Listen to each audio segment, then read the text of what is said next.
Hello peeps and welcome back to Modded Minecraft with Nightdagger. We're on episode 43 and I'm facing a bit of a problem. I was looking through my system, making sure everything was running okay, and I realized something's not running okay. Before we get into this, you're going to notice a few texture glitches. I've been having some FPS trouble with all of the stuff that's going on around my base. I am starting to implement some measures to take care of that, including adding Fastcraft and Optifine to my pack. Now, both of those mods are kind of iffy with their distribution terms, so I'm not going to add this to the main mod pack. If you want them, go ahead and grab them. If you guys want, I can post links in the description. It's really easy to add them. Just drop them into the mod folder and start it up. It started with no problem for me, so shouldn't give you any problems, but yeah, well, your mileage may vary. I mean, it depends on your computer. I also made a change up here. I added two 16K storages and three crafting co-processing units up here to kind of boost my auto crafting a little bit. Now we're going to want to increase this thing even further, not terribly far down the road, but we'll get there. But right now I have a bigger problem. I have no wood, and I have no charcoal. My power plant has consumed all. And it looks like my dirt chests no, I just happen to have an exact amount of dirt. Huh. But yeah, I've got some pretty serious power issues to address. So, without further ado, I think it's time we stop screwing around and we just go straight into Big Reactors. Big Reactors is a very large, customizable multi-block structure that burns uranium in a safe way to create RF power. And for right now, we're going to go with an active reactor. We're going to go with a passive reactor. We'll get into actively cooled later. So, the primary components are reactor casings, which are made with iron, some sort of uranium, regular uranium, pitch blend, yellorium. It all works. It's our dictionary equivalent. And this graphite, which is made just by smelting coal, or graphite dust, or charcoal. But I don't have any charcoal, so the main components are these reactor casings. You can use reactor glass if you want to be fancy, which we're going to. You also need to have yellorium fuel rods. You have to have at least one reactor controller. Every one of the yellorium fuel rods has to be topped by a reactor control rod. And you have to have at least one power tap in order to be able to get power out of the thing. You also have to have at least one access port in order to be able to put fuel in. Our design is going to use two. We're also going to use a reactor rednet port. We're going to use two of them. Now, admittedly, guys, I've done a lot of the work off camera, because this is one of those builds where if I tried to do it all at once, try to do it all on stream, or all on camera, we'd spend an entire episode doing nothing but building the reactor, and then I'd have to tweak it offline, and I'd rather do the building behind the scenes, and then come back and show you guys how to tweak it. So, we are going to need a few more of those reactor casings, because I ran out.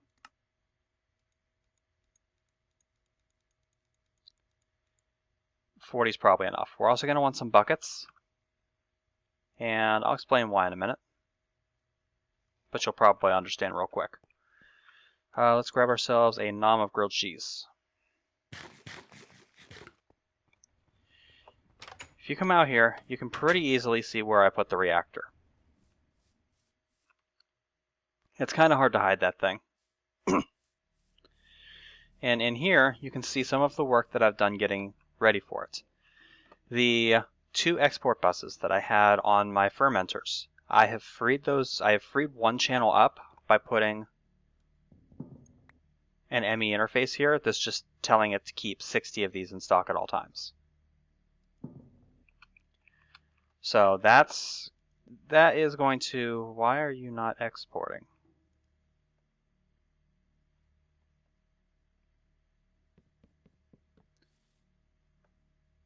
You know what? I'm not even going to question it right now. Maybe I'm not going to question it. Oh, because the fertilizer's jammed.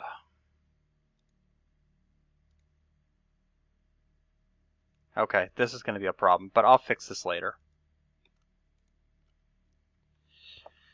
Anyway, I also have running under here some glass cable out to this interface. I'm still using 8 channels, just modified a little bit.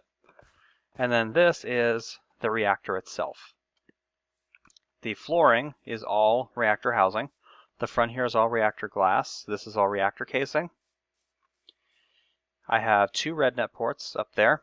I have an access port here, which is set to import mode. I have one here set to output mode. There's our controller. The power tap for this thing is in the middle of the bottom. And the internal dimension of this reactor is 9 by 9.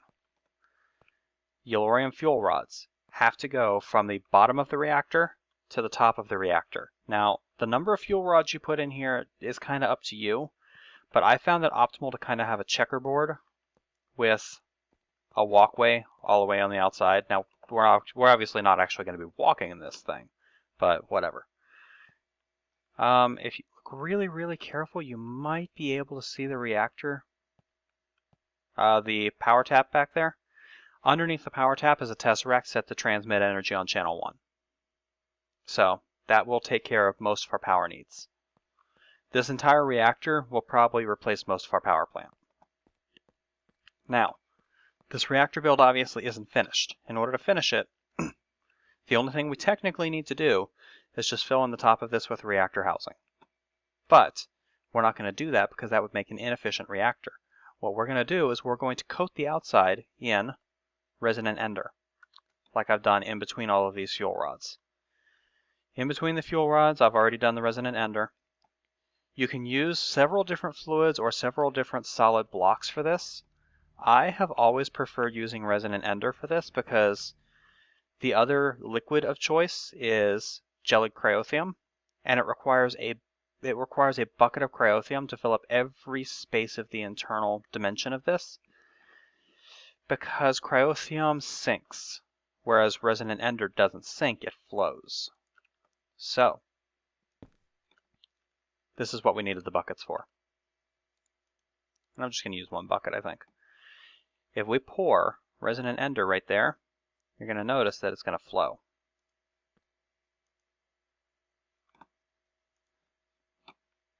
And it's also going to flow to coat the inside.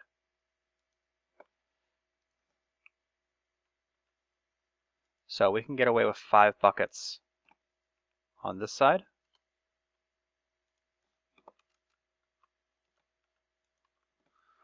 Five buckets on this side. I'm probably going to need a couple more buckets. I think I only had 10 in here. Or no, I had 12 in here.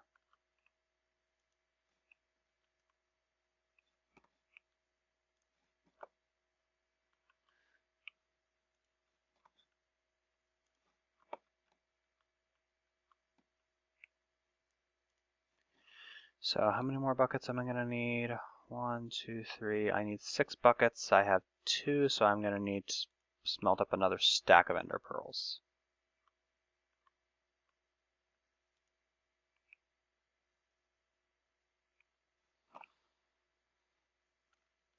Let's pick this up.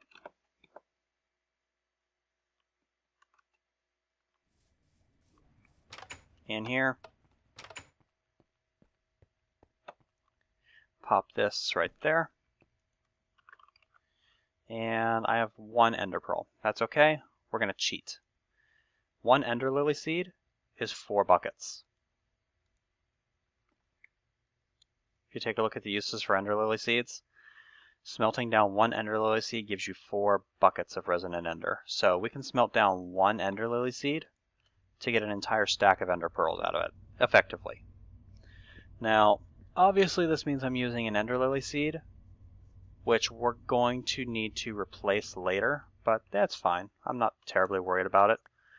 I did have someone ask why I was farming the end instead of just growing ender pearls using the ender lilies. That's coming. I kind of want to make that part of my big farming update. So let's go ahead and grab our buckets, and we're going to put one here, one there, there, and there. And that's going to flow, and it's going to notice that it's stopped the light coming through. That's a good indication that it's actually covering that block. So we'll pull up this tank. All we have to do now is put the reactor housings in. And when you're doing this, hold shift, because holding shift when you right click a control rod, it's not going to open the interface, whereas if you're not holding shift, it will, and you could very easily fall in. Falling into Resonant Ender won't kill you, but it's going to teleport you, and it's all sorts of disconcerting. It just kind of sucks. Yeah, falling into this when it's full of gelid cryotheum, that'll probably kill you. Need a handful more of these housings.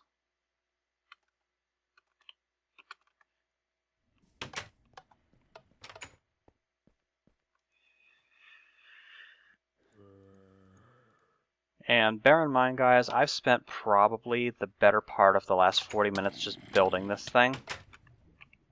So if I had tried to do all of this on camera, we'd do nothing but this. I don't want to do nothing but this. I have other stuff that I want to start doing.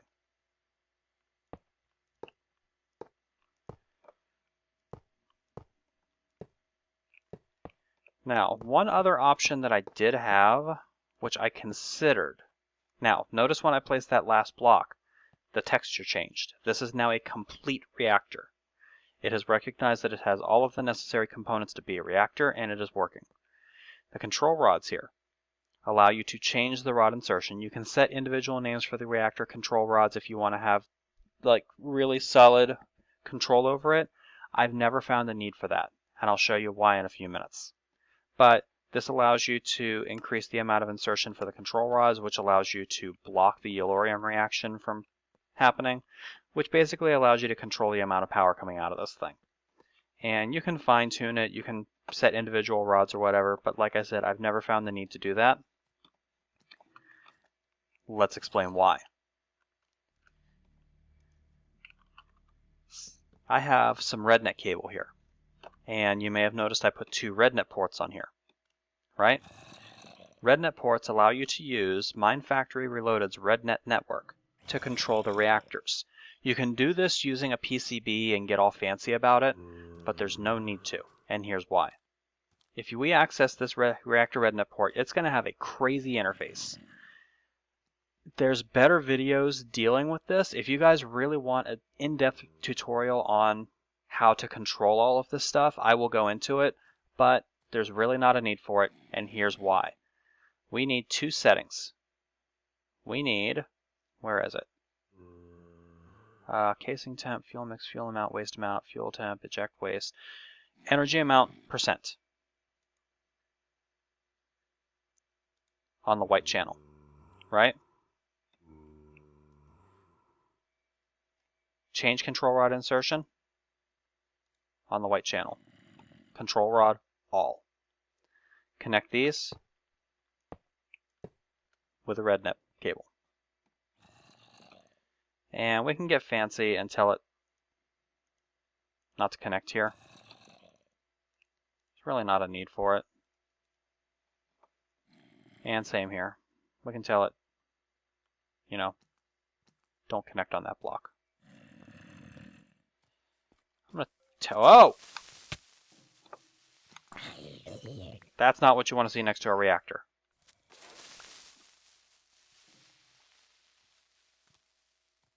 Mother!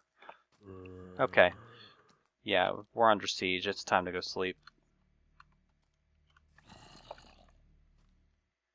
That was too close. That would have caused a hazardous spill.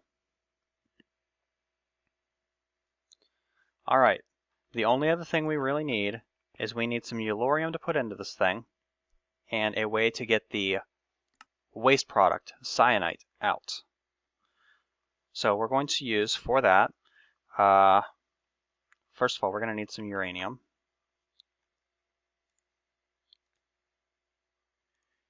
And we're also going to need some item transfer nodes. I've got my transfer pipe right here. Let's make sure we're not about to get another creeper surprise. Everything looks safe. Alright. We're going to tell this thing to keep a stock of 64 uranium at all times.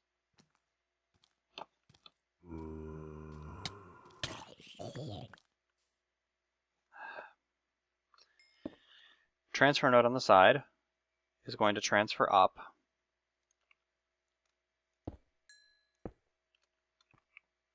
yellorium, uranium, whatever you want to call it. It's going to transfer it into this port. And if we take a look here, we're going to see the core status, it's now filling. We're going to help it out by dumping stacks of uranium in here. And we're going to quickly notice this is going to use a shitload of uranium to fill it.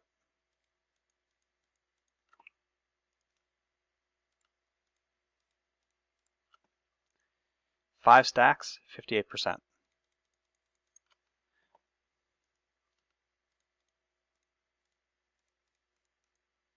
There we go.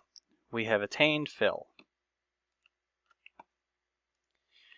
We take a look at this. We are now 100% full, 0% depleted.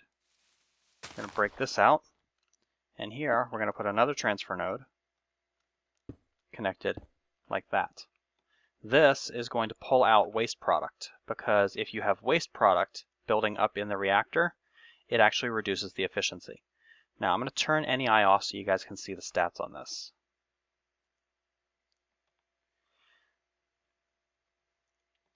If we take a look at this, core status, 100% full, 0% depleted, 25 fuel rods, a maximum capacity of 9,000 buckets. 900 buckets of yellorium. It's currently got 900 buckets of yellorium in it. Waste is empty. So, if you have waste product building up in this thing, that actually reduces the amount of fuel that can be in it. Now, there's nothing you can do for the first little bit because one ingot is one bucket of fuel. So until we process one ingot of cyanite, there's nothing we can do to get it out of there. Let's take a look at our power reserves real quick. If we take a look at this resonant energy cell is barely holding on. This one is half depleted. Although we are now regaining some power. So it must be that my furnaces have stopped processing, but once we get into the point where we're constantly processing stuff, which is coming, we're going to need a more hefty power supply. I am thinking about removing this buffer and changing the tesseract system so that the tesseract dumps into the buffer and then the buffer dumps into another tesseract for distribution. I might do that because that would allow me to, you know what, let's do that. Let's just get it out of the way and do it now. Just do it. As our good friend Shia LaBeouf would say.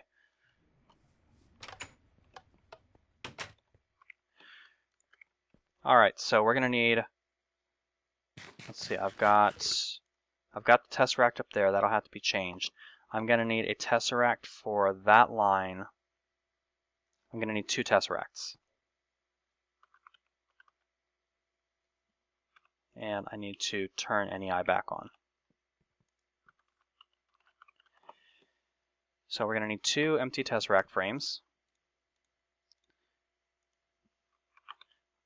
We're going to need to burn another one of our ender lily seeds. Dump that in there. We're we're going to need our fluid transposer, which we'll plug in up there. Toss our tesseract frames in there.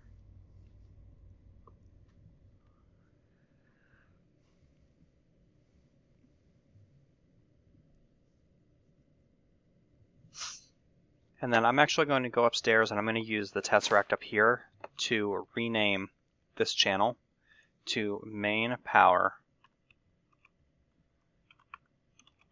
input.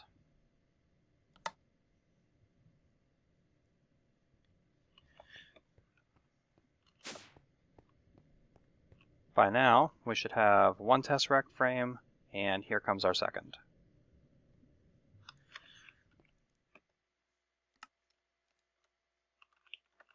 We'll turn those into real tesseracts, just like that.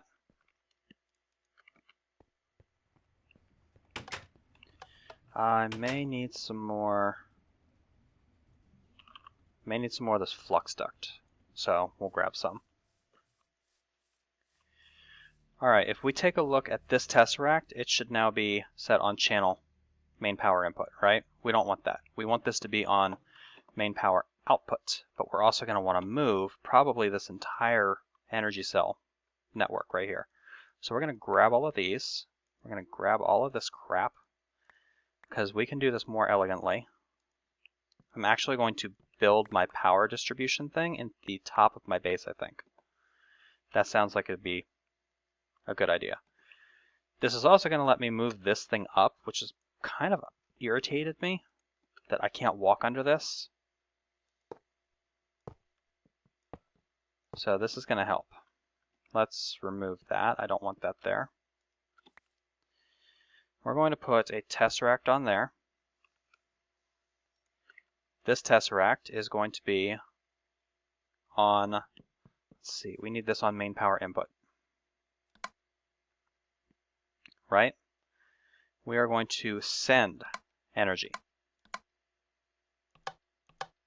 and block everything else.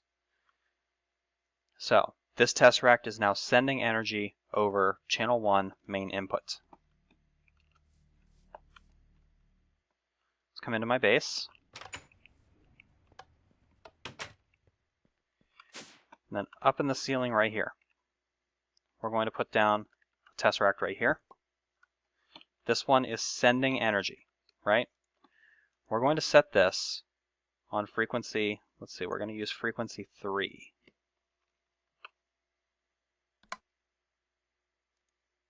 Wait, no, I don't want frequency, no, 2. No, 1. Okay, we're going to disable this. We're going to set this to channel 3, okay? And channel 3 we are going to name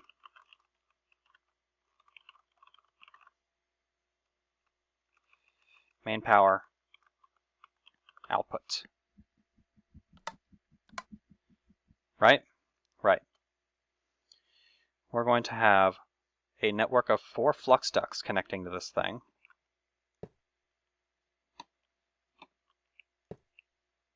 Because remember, these flux ducts are capable of transferring 32,000 RF a tick. I want to be able to transfer 4 times that. Then down here,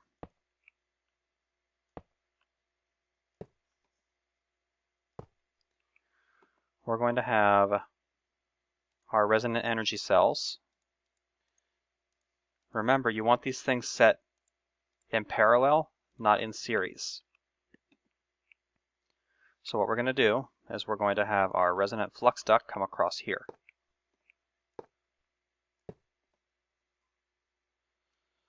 And I'm actually going to have a 5th connection right here, because we may expand this later. Matter of fact, we'll probably expand this later. But we're going to have all of these plugged in here. Remember, these things are allowed to send through the top, right? Let's come down here and check our power reserve. Notice we're losing power. It's because this thing is now receiving off of that. If we change this to main power output, we're going to almost instantly refill because it refilled from this buffer. But now we're draining the buffer. We need to put into the buffer. This is where we're going to have this line of resonant flux duct. That's going to plug into this tesseract right here. And again, we're going to have a multi-point connection here.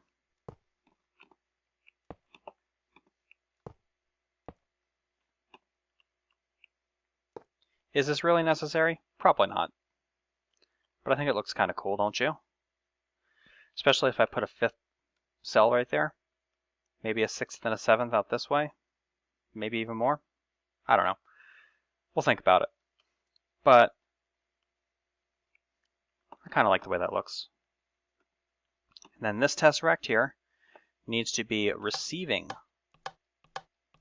energy.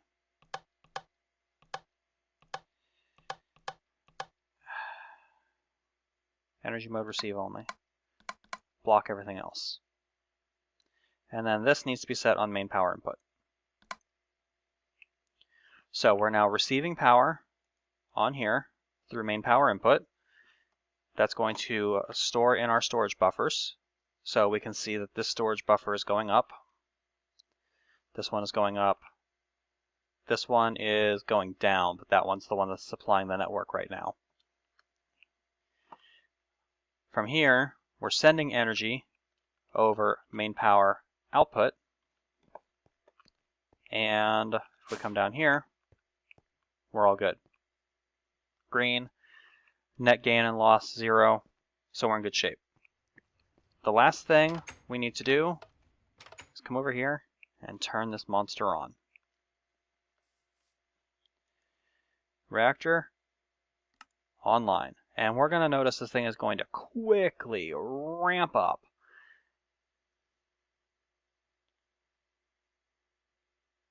And our energy buffer is now 100% full.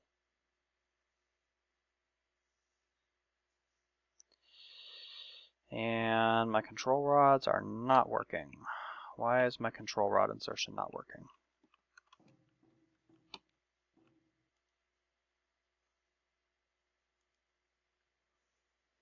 Oh, I have to commit the change. Okay, we place the output energy percent into the white slot and hit commit. We put change control rod insertion in the white slot, commit. If we come down here now, we're going to notice that this thing is going to hopefully start self-throttling. Maybe? I would like you to, please.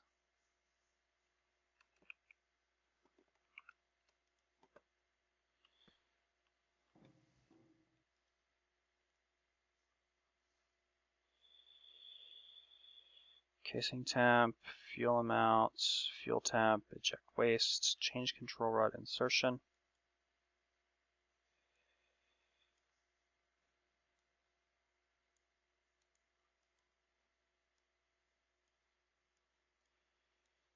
I know I made this work before.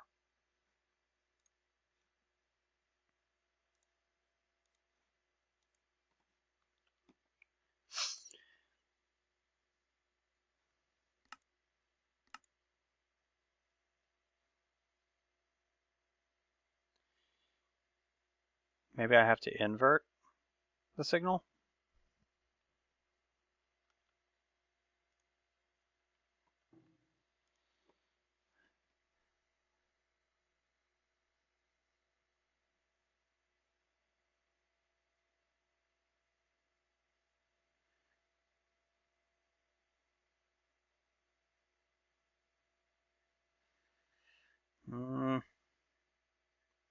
The way this is supposed to work is it's supposed to read that it's only outputting, no power at the moment. It's just wasting fuel. And then it's supposed to say, oh, I'm wasting fuel. Let's not do that. Let's insert all of the control rods. for right now, I'm going to shut this thing down. This energy buffer is going to hold for quite a while. Now I wonder why I'm not getting any power out of this thing.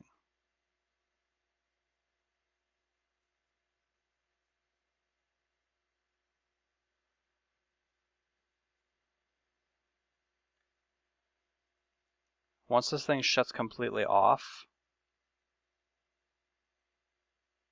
I'm going to come over here and disable this tesseract temporarily.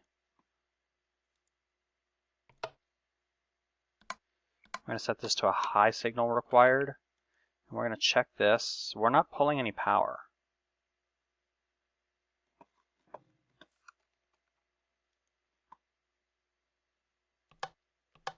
So we're going to have to dig under this thing and figure out what's going on.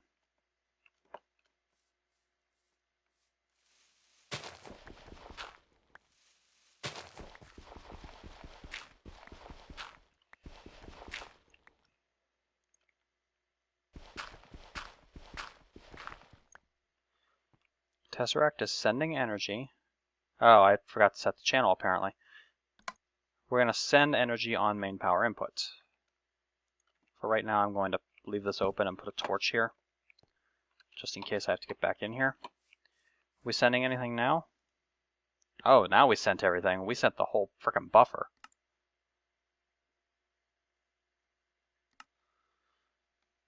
Let's power this thing back up and get this thing sending power. Notice we're sending 65,000 RF a tick across this line right now, and we're still not building an energy buffer. I may have to get fancy with open computers in order to control this thing, if this isn't going to work like this anymore. Because it used to be just a RedNet port, and then connect it with RedNet cable. Oh man, we were really depleted in our power.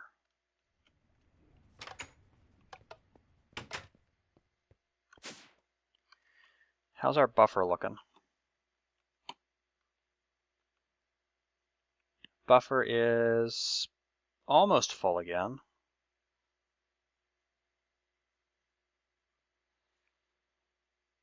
I probably should have multiple connections on this.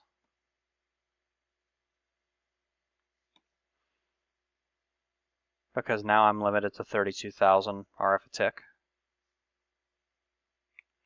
So let's go ahead and increase that. We're going to increase our input capability to 64,000 RF a tick.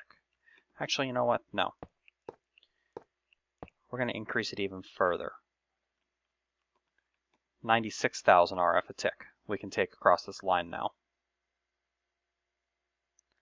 And our energy cell is now completely full. If we come down here, by now our reactor power buffer is probably full. And our system is self-throttling. So it's detecting, hey, I'm not able to send all of the power that I'm using across this line. I'm wasting fuel. Power me down a little.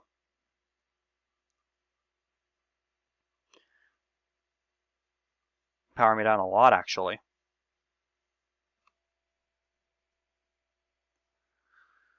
So it looks like we're going to stabilize maybe around 1.5 KRF a tick.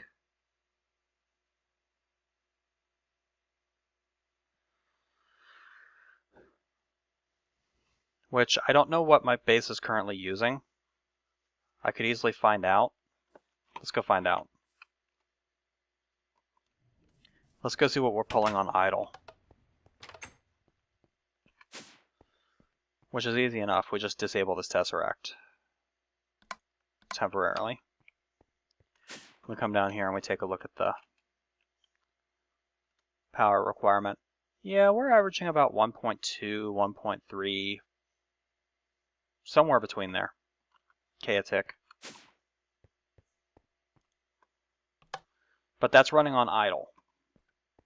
This is with none of my processing system running. See, I've got one furnace running, and it's processing wood into charcoal.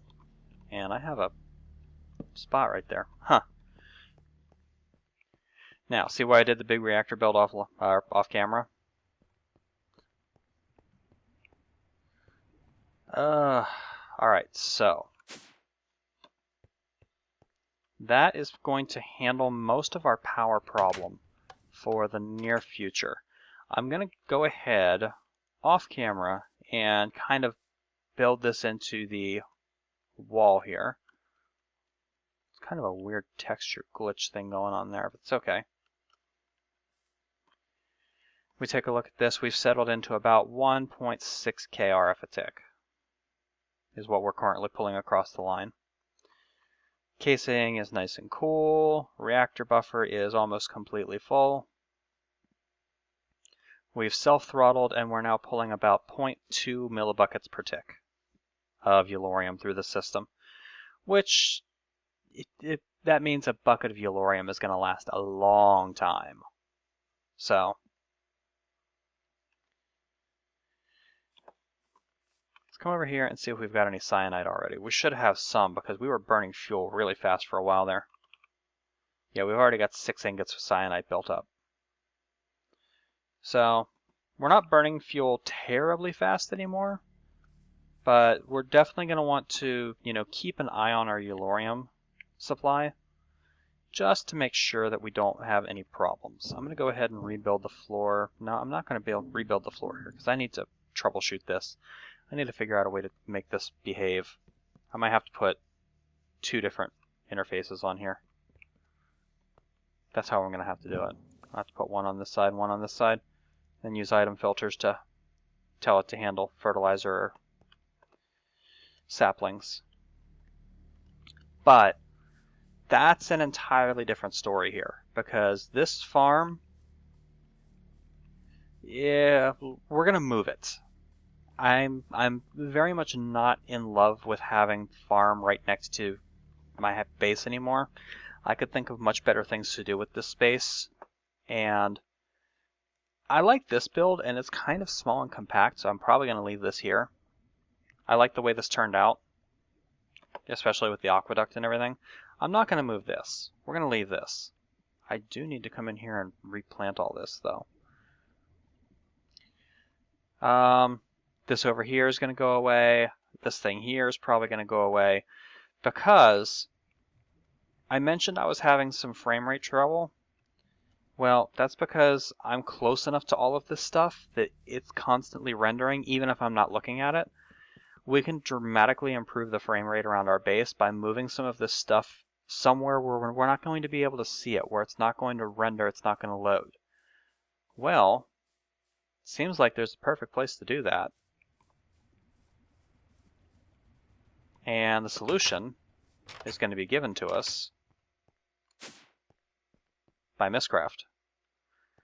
So, next episode, we are going to start getting we're going to start getting the farming revolution completely underway by building a custom Mistcraft age that is going to hold all of our farms for us.